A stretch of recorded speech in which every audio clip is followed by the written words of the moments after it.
விவசாயிகளுக்கு தேர்தல் அறிக்கையிலே உத்தரவாதமாக வழங்கிய 5 ஏக்கருக்கு இருக்கிற விவசாயிகளுக்கு முழுமையாக பயிர்க்கடனை தள்ளுபடி செய்ய கோரியும் 5 ஏக்கருக்கு மேல இருக்கிற விவசாயிகளுக்கு 50% தள்ளுபடி செய்ய கோரியும் விவசாயிகள் காத்திருந்த வேளையில ஒவ்வொரு விவசாயிக்கும் 5 லட்சம் ரூபாய் தான் தர முடியும், 5000 ரூபாய் தான் தர முடியும் அப்படிங்கிற ஒரு சாதாரண விவசாயிகளை ஏமாற்றுகிற ஒரு பயிர்க்கடன் தள்ளுபடி திட்டத்தை அறிவித்திருக்கிறார்கள்.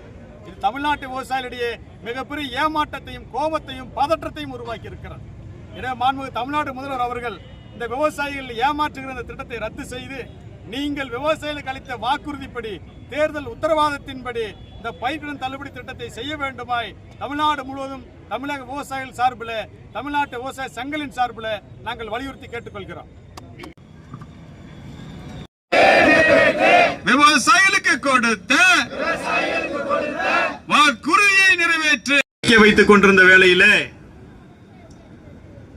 மிகப்பெரிய ஏமாற்றத்தையும் அதிர்ச்சியையும் ஒட்டுமொத்த தமிழ்நாட்டு விவசாயிகளுக்கும் முதல்வர் அவர்கள் வழங்கியிருக்கிறார்.